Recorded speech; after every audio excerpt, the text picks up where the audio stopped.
Yeah, Michael Vaughan and David Warner, there is so much to talk about. That action-packed session that we just saw, the lights came on, as is always the way in pink ball test cricket, the action starts, drama. Vaughnie, I want to get your thoughts on that little confrontation, that altercation between Jofra Archer and Steve Smith. What do you make of all this? What do you read into it, given there wasn't really much left to play for England? No, great theatre, but I'll be honest, I want to see Jofra bowling like this on the first morning at Adelaide. England are in the field that first morning on the 17th. I want to see Jofra run in and bowl 150 kilometres an hour. He's got it in him, we've seen that. And he's the one bowler that I look at in the England side. And let's be honest, England are struggling to get 20 wickets. They've got 12 in Perth and they've got 12 here. But he's the one bowler that I think could crack open an opportunity for England. But he has to run in and bowl like that in the first spell, not when you're defending 65, when the lights are on and you're only going to bowl 4 or 5 overs. I want to see that in the first morning, because if you can get it right for England, you know, you're looking at that England camp and thinking, right, who could potentially win England a game? You know, Ben Stokes, Joe Root, Harry Brook if he has a fly. But Jofra Archer is the one ball that you go, come on, Joff, try and get a week like Mitchell Starc's had 2. England need him. Yeah, it definitely is. And I go back to that first test where he bowled exceptionally well. But he bowled high pace, and then he came out again in that second innings and he bowled probably 130. It's not the Jofra Archer that we know.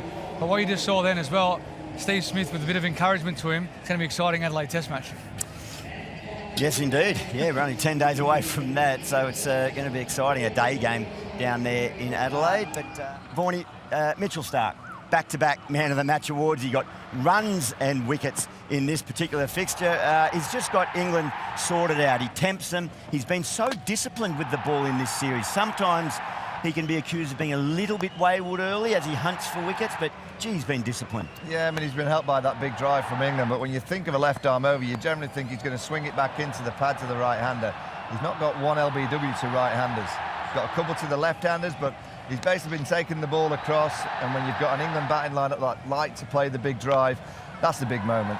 Yeah. Joe Root caught behind a little bit quicker, but from that first spell in Perth, where he just got the flow and he just came out the hands with so much pace and accuracy, England have to find a way of keeping him quiet, because I've already given him, he might have been man of the match, but he's got man of the series Man already. of the series already. He's already got there it. we go. Goblets. So England, yeah, he's got a few gold goblets. He'll have a Toyota, whatever they get.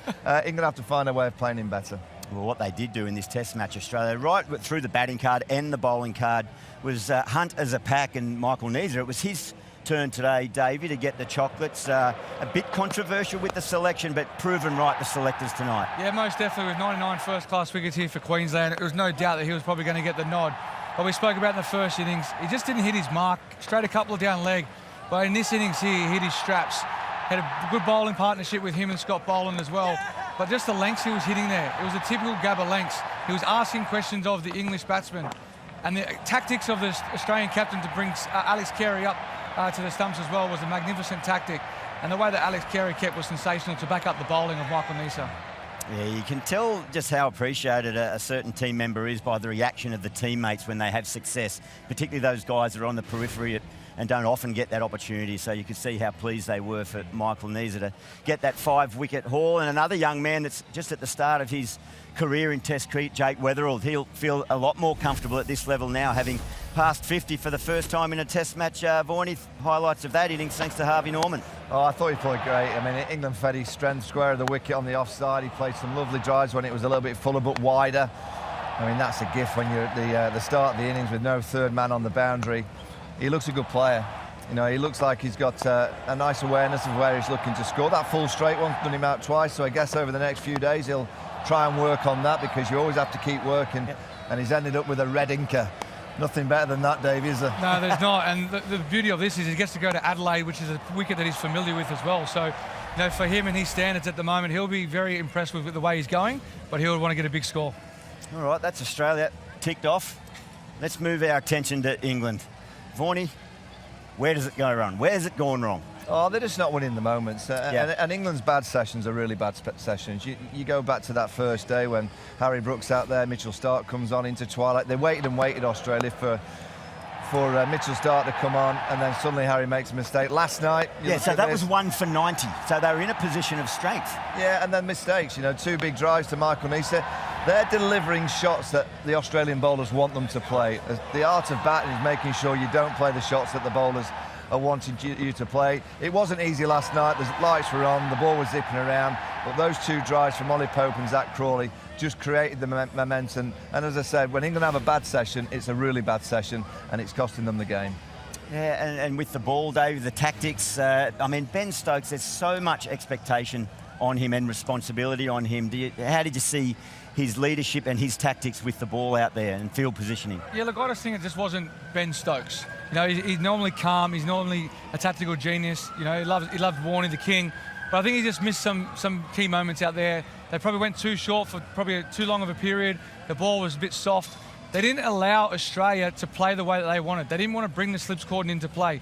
They did sort of dot it up for a couple of overs, but then they lost sight of that. Yep. You have to build pressure, and I think that's where tactically he missed. The one positive, I guess, for England coming out of this, and a real positive and well-deserved result, was Joe Root's 100. Guys, it was a really nice moment, wasn't it? You could see the relief in his and his family's eyes, and I mean, he just maintains his status as one of the game's greatest. Yeah, it was a wonderful century. Great technician, great mentality. Look, when he plays out in the middle, there's a calmness about the England side. You saw last night, as soon as Joe Root got out, there's panic. He's that important for the England side. I know Joe well enough that it'll count for very little. He hasn't won the Test match. He gets runs for England to try and win Test matches. To think that Joe Root, Ben Stokes have been to Australia many, many times, and neither of them have ever won a Test match down here. Yeah. You know, that's going to hurt them, and that's what they've got to try and put right at Adelaide. 0-2 England. Davey, I've said it right at the start of the day, the only team to have come back in an Ashes series from a 2-0 deficit. 1936-37, Australia here, they had Don Bradman in the team. Do you see any light at the end of the tunnel for England? Look, I think they can if they hit their straps running. I think Jofra Archer's the key for them. If he can bowl that first sort of spell accurately and get the Australians playing, taking wickets, yes. My question is with the batting, can they bring someone else in?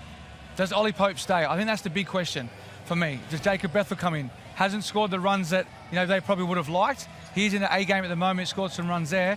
But I'm just thinking, is there another person that can go along with Joe Root to be that glue for the England team and make smart decisions? I'll tell you what, there's great scenes here. We just had Brendan Doggett's youngster just running around with a cricket bat in hand as well. So the families are out. Australia, they're rejoicing, as is the entire Australian cricketing support team and crew. England are well supported, but so too are the Aussies. And they'll head to Adelaide in 10 days' time.